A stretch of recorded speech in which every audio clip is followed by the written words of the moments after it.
Dealing with true crime cases that seemingly have no explanation is no easy task, but it's one that investigators face on a daily basis. When there's a lack of evidence in an unsolved case, it often results in the investigation going cold, and in some instances, no answers are found for several decades. Number 10.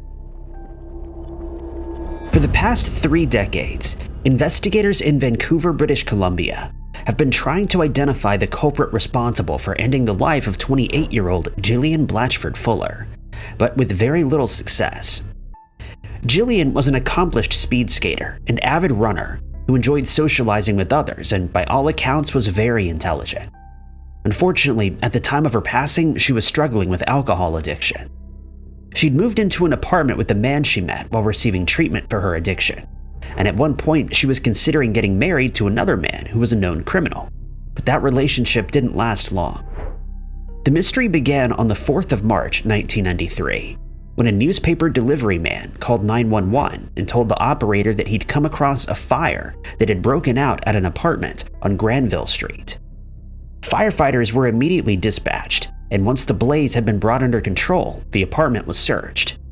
It was then that they made the shocking discovery that someone had perished in the fire, and it was eventually determined that the remains belonged to Jillian. An autopsy revealed that she'd been assaulted and that she likely lost her life in the process.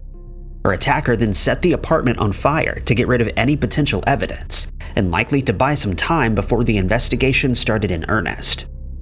After some inquiries were made, it was determined that Jillian was last seen alive by a waitress at the Rock Cellar pub, which was located inside the Fraser Arms Hotel. She reported that she left the hotel at around midnight and then visited the pub, only leaving at around 1:30 a.m. Most important was the fact that she was in the company of a man who's yet to be identified.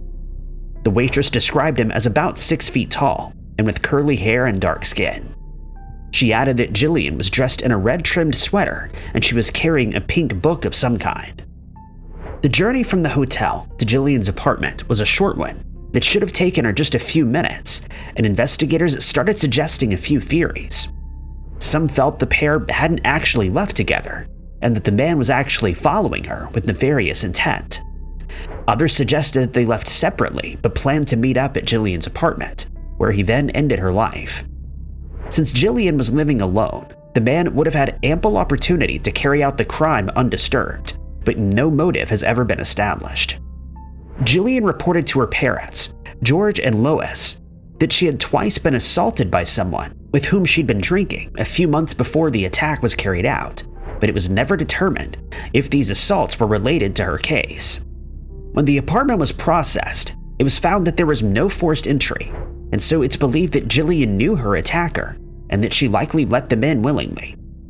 For the next 8 months, the case stalled until the Vancouver Police Department received an anonymous typed letter. Most of the letter has not been made available, but it begins with the words, "If you've not already done so, you should consider." And it's safe to assume that the author had some advice for investigators, though it was never determined how they acquired that knowledge. Strangely, the letter was posted in Washington, and it's uncertain how the author learned about Jillian's case. A $10,000 reward is being offered for information leading to her attacker's arrest, but the person has never been identified. Number 9. Jill Weatherwax had a passion for performing from a young age.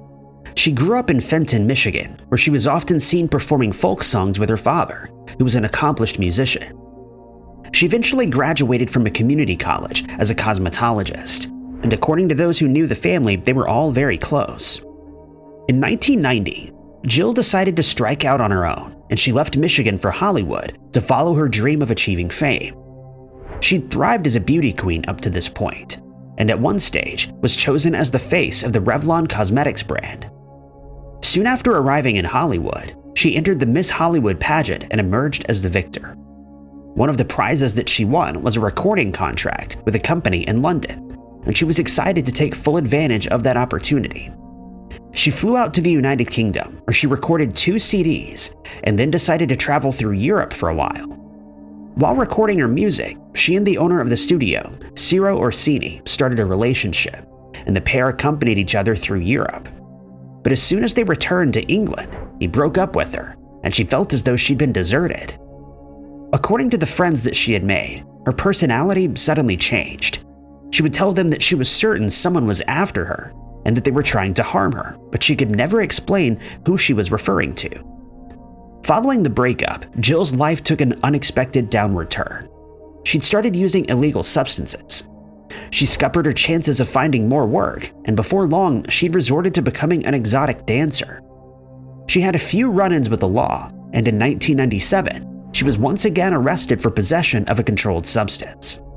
Just a few months later, she was taken into custody again, after she was found inebriated in the street, and her paranoia only worsened.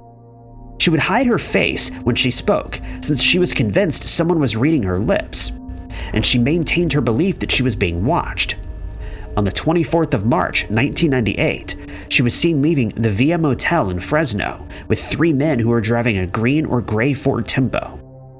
The events that followed remain a mystery, but the following day she was found deceased in a field by a construction worker.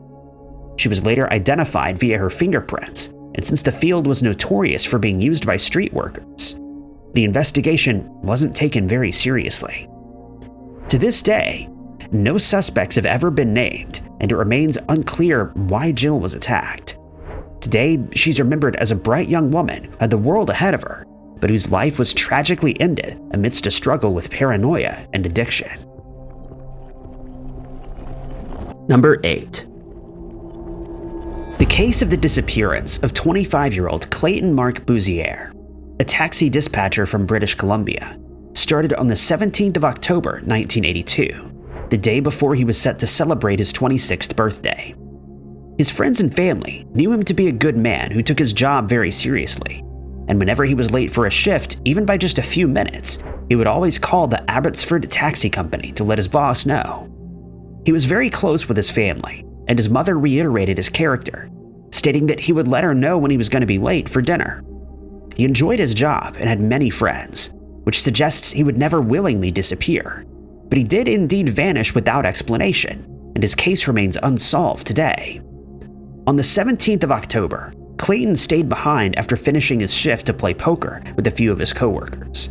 They would later report that he was acting normally, and that he'd been joking and laughing with them, as he usually did. While Clayton did own a taxi, a Robin's Egg Blue 1978 4-door Pontiac Grand Le Mans, he only used it for personal use and not as a cab driver. He was seen leaving in that vehicle around 5:30 p.m. that day, after losing a few dollars in a poker game, and it was assumed he was on his way home. But another cab driver would later report seeing Clayton drive past the Highlight Burger Bar on Lafitte Highway a few hours later.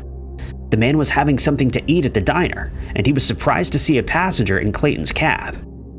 Strangely, that same driver would see Clayton drive by the diner again at around 7 p.m., but this time he was alone in his car.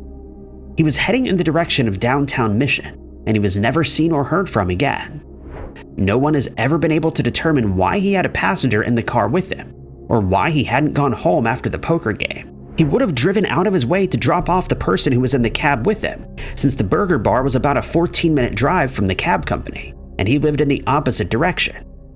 He was supposed to report to work again at 7 a.m. the next day, but he failed to arrive without warning, which was very out of character. His family stated that he wasn't at home that morning, and when he could not be located, he was reported as missing.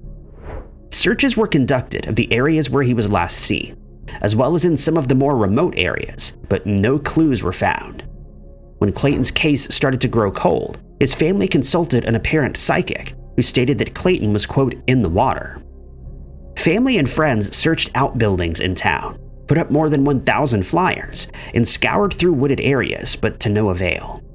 Not only was Clayton missing, but his cab was also never found. His fellow cab drivers kept searching for him while driving their passengers around, and on occasion, they would call for him on their radios, but Clayton never answered, and he remained missing. A $1,500 reward was offered for information leading to him being found, but no one ever came forward with any leads, and Clayton's fate remains unknown. Number 7. There's no doubt that 22-year-old Teresa Sue Hilt had a promising future ahead of her in 1973. She was a bright student at Northwest Missouri State University, from where she attained a Master of Science degree in guidance and counseling. She also kept busy with campus activities, such as working on the university's yearbook, joining the marching band, and serving on the student union board. She even appeared as the character of Peppermint Patty in a stage production of a play called You're a Good Man, Charlie Brown. She was very popular amongst her fellow students, and is said to have had an outgoing and extroverted personality. But she was also very trusting, usually leaving her apartment door unlocked, and this trusting nature may have led to her passing. On the 3rd of August that year, Teresa attended a party and was seen heading home at around 1 a.m. She and a fellow student, Ed Happel, had spent time together at the party and arranged to meet up again the next day. After leaving the party, Teresa and Ed went back to his apartment where they spent some time together, and she then walked back to her apartment, which was nearby, at around 2 a.m. when a few of his friends arrived. But when he arrived at her apartment the next afternoon after finishing work, she failed to answer the door, and since it was unlocked, he let himself in to find a shocking scene. She was lying face down on her bed, and it was obvious that she was no longer alive. When the police arrived, they determined that Teresa had been strangled and attacked with a sharpened blade. Happel was immediately taken to the police station and asked to undergo a polygraph test, which he passed. Several other male students were subjected to the test, but they were all cleared of suspicion. More than 200 people were questioned and their fingerprints were taken, but no suspect was identified.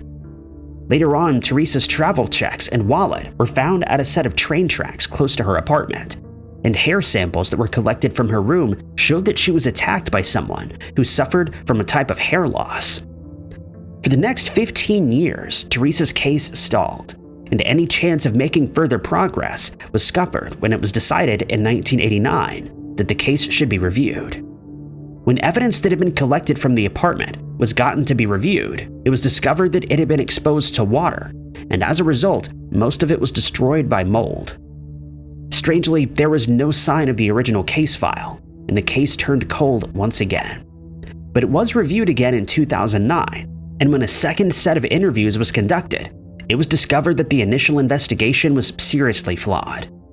In an effort to make some progress, the FBI was asked to intervene on several occasions over the decades, and a $3,825 reward was offered for information, but they were unable to find the person responsible for ending Teresa's life.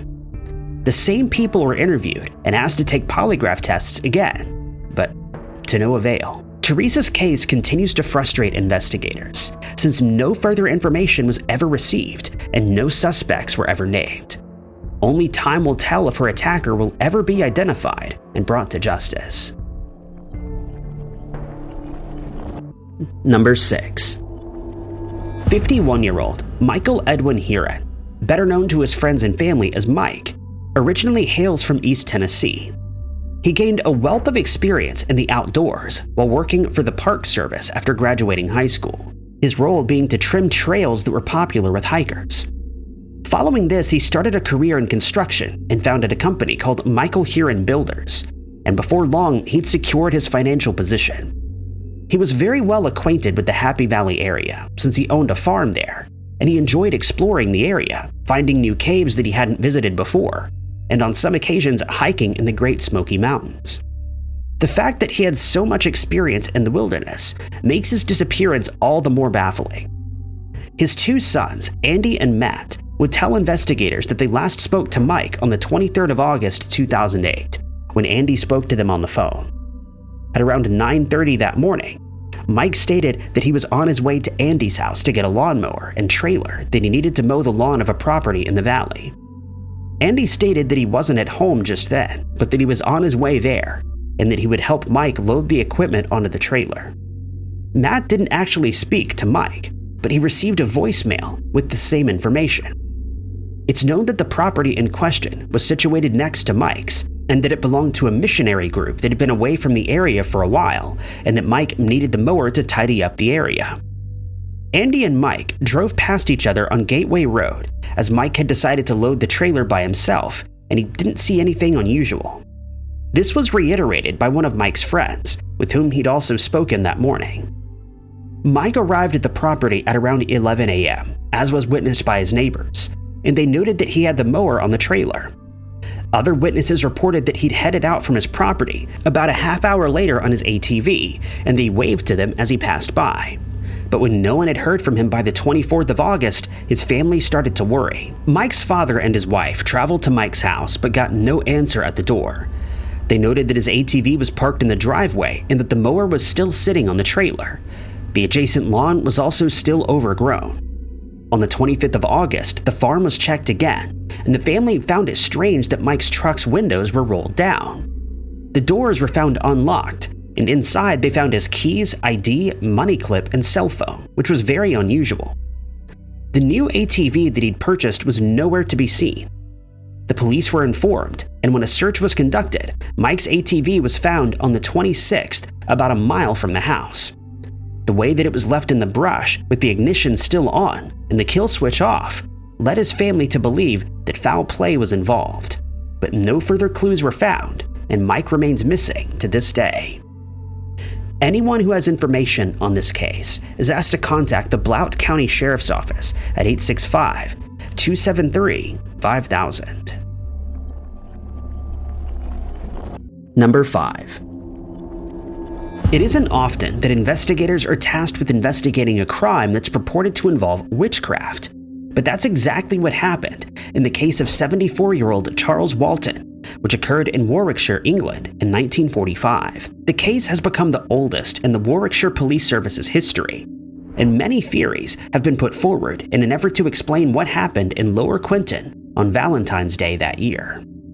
Charles lived in that area at the time and was very familiar with the area since he grew up there. He was employed as an agricultural worker, but according to many people who knew him, he also had some very strange talents. When he was still young, he told his parents that he'd seen something strange on 3 consecutive nights. He stated he'd seen a strange black figure in the shape of a dog run across Mayon Hill. And while this was certainly strange, it was nothing compared to what happened on the 3rd night. On that occasion, he saw the figures once again, but as he watched on, the dog suddenly started to change shape, and before his eyes he saw it turn into a woman who had no head. He was disturbed by the incident, but even stranger was the fact that his sister passed away the next morning. This had a serious effect on him, and he started spending less and less time outdoors, and people in the area started seeing him as a recluse, but he remained popular, and when he did venture into town, he remained friendly and likable, if a little eccentric. People living in the area often saw him talking to birds, and the locals started believing that he could converse with them. The birds would come to him when he called, and on occasion, he could be seen walking around with several birds perched on his arms and head. When they learned that he had the uncanny ability to calm feral dogs merely by speaking to them, people started to suspect that he was a witch, and he was left alone nonetheless. Then, something inexplicable happened. On the 14th of February that year, Charles had been asked by a local farmer, Albert Potter, to trim a few hedges on Mayon Hill, and he left his home at around 9 a.m. After telling his niece that he'd be back around 4 p.m., he set out and took a pitchfork with him. Edie also left to work her shift at the local factory, but when she returned around 6 p.m., Charles was nowhere to be found. He became concerned since this was extremely out of character for her uncle, and she asked a neighbor to help her search for him. They walked to Mayon Hill, but as they approached, they saw Albert, who warned them to stay away, as he had come across a gruesome sight. Charles was lying next to the hedges, and it was clear that he was deceased. He'd been assaulted with his walking stick, his sickle, and the pitchfork that he was using. A symbol of a cross was carved into his stomach, and the locals told the police that they were certain witchcraft was involved, since they believed Charles's life had been ended as some kind of sacrifice. No further evidence was ever found, and it remains unknown who attacked Charles and what their motive was. Number 4.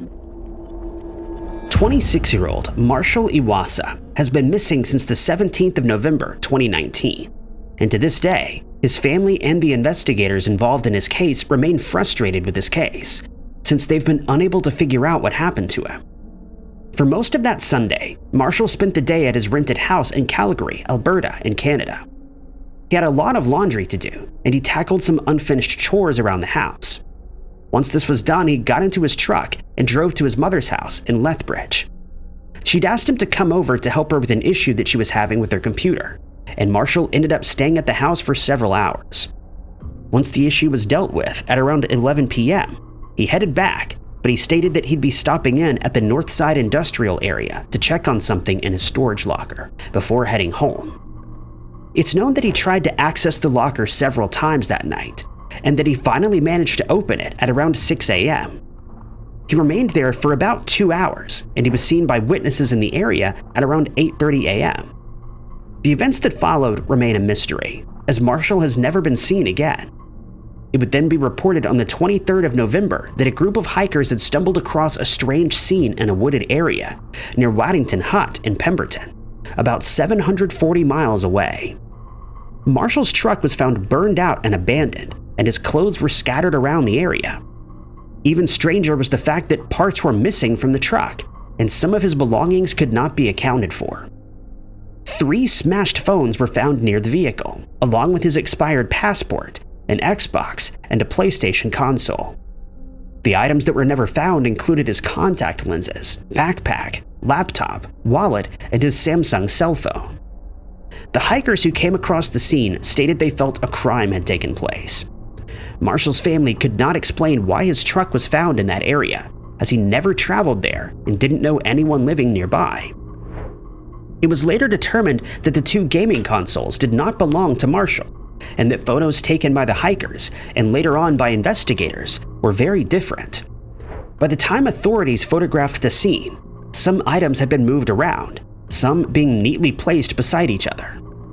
One of the more perplexing aspects of this case is that whoever was driving Marshall's truck had to stop for gas at some point, but CCTV footage of the vehicle was never found. When staff at the storage locker were asked to provide footage from the night that he went missing, investigators were told that it had already been erased since several days had passed before Marshall's truck was found, and it was realized that he had disappeared. No witnesses ever came forward to report a sighting of him either that morning or ever since. And while his family is adamant that foul play is involved, investigators have stated they haven't found sufficient evidence to convert his missing person case into a criminal case. In the years that have since passed, no further progress has been made, and the events of that night remain an unsolved mystery. Marshall's family has asked that anyone who has information on his disappearance contact the Lethbridge Police at 404-328-444. Number 3. On the 4th of July, runners gathered at Seward in Alaska for the 85th installment of the Mount Marathon race, and 65-year-old Paul Lemaitre was in attendance, as he was attempting the race for the first time. The race stretches over a 3.5-mile area and is considered to be an extreme event, as runners need to ascend the mountainside while contending with thick brush, trees, creeks, and rocky terrain. The starting line is located in Seward, after which the participants jog to the foot of Mount Marathon. From there, the upward climb begins, and it's only after running a further 2,900 feet that they reach Race Point. This is followed by a descent through snow, waterfalls, rocks, and sharp crags that lead back to Seward and the finish line. Despite it being filled with challenges, no one has ever suffered a serious injury during the race. But in 2012, the event unfolded very differently. 3 people suffered injuries, with 1 man receiving treatment for serious head trauma. Before the event started, the runners were told that if they'd never summited the mountain before, they should consider pulling out. Paul had indeed never been up the mountain, but he was certain he could finish the course, since he'd recently completed a 12-kilometer race and he was fit as ever, as he'd been preparing for the event by regularly going to the gym. He was one of the second wave of runners who set out at around 3:15 that afternoon. He was seen by a race marshal about 200 feet from the summit as he was nearing the turnaround point, but the weather had started to turn, and fog started rolling in. Paul provided the marshal with his bib number, and then he started the downhill part of the race. The marshal informed race officials that Paul would be at the finish line in about 90 minutes, but more than 2 hours later, there was still no sign of him. Rain had started to fall, and temperatures started to plummet, when the first search was conducted at around 8 p.m. that evening, with Paul's wife joining searchers, hoping that he'd simply gotten lost. But they were unable to locate him, and at 2 a.m., a helicopter with infrared equipment was brought in. Paul was dressed in nothing but his running gear, and time was of the essence, as he was at risk of succumbing to hypothermia. The next day, more than 60 people scoured the mountainside, and more helicopters searched from the air. But even after 4 days of searching, not a single clue was found. Search efforts were eventually called off, but volunteers continued to search for months after the fact, to no avail.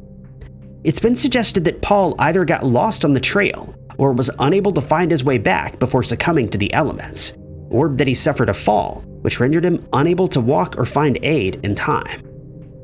In 2013, Paul's wife filed a lawsuit against the Seward Chamber of Commerce, and she received a settlement of $20,000. Number 2. Jeffrey and Tracy Nielson got married in 1980 after meeting each other on a blind date while in their freshman year. According to those close to them, they immediately fell in love, and after tying the knot, they both started classes at the University of Oklahoma.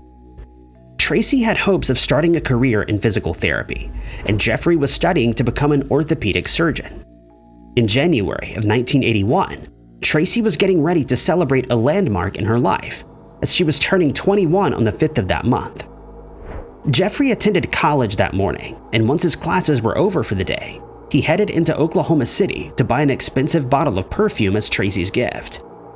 He was very satisfied with his purchase as he headed back home to the apartment that they shared. It was located in Jamestown Square in Moore, and he had big plans for that evening. He decided to spoil Tracy by cooking her a lobster dinner, and he wanted to make her 21st birthday a very memorable one, but he never got the chance. When he finally arrived back at the apartment, his life changed forever. Arriving home, he saw no sign of her, but when he entered the bedroom, his heart sank. He found Tracy face up on their bed, but she was covered in biological material from the waist up and was clearly no longer alive. She'd been attacked with a sharp blade, and when the police arrived, they started trying to figure out what had happened. People in the area reported seeing Tracy running errands, and she was busy doing chores at the apartment around lunchtime. Her friends would add that they were unable to reach her by phone that afternoon, but they never imagined she was no longer alive. 2 neighbors came forward to report that they'd seen an unknown man in the area that afternoon, but their descriptions of him were very different. One stated that he was in his late 20s, standing about 5 foot 9 inches tall, and that he had dark curly hair with a beard. The other reported that he was in his 30s, with short black hair in a military style, and that he had short sideburns but no beard. When the apartment was processed, no signs of forced entry were ever found, suggesting that the attacker either found the door unlocked or that Tracy let him in. Nothing was missing from the scene, so robbery was ruled out as a motive, and just 1 fingerprint was found, but it was never matched to anyone. Strangely, a Southwestern Bell Telephone Company cable repair ticket was found at the scene, and it showed that such a repair was scheduled at the apartment that day. According to the times that were filled in, the job started at 11:51 a.m., and it contained an employee's initials and number, but it was found that the utility company had no work scheduled at the apartment that day, and it was assumed someone stole the ticket book and used it as a way to gain entry into the apartment and likely other properties. It was then discovered that a single item, a personalized key ring belonging to Tracy, was missing.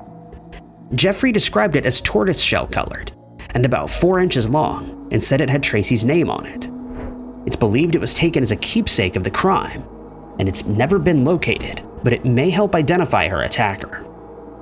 Tracy's case remains unsolved, and anyone who can help in this case is urged to contact the Oklahoma State Bureau of Investigation hotline at 1-800-522-8017. Number 1.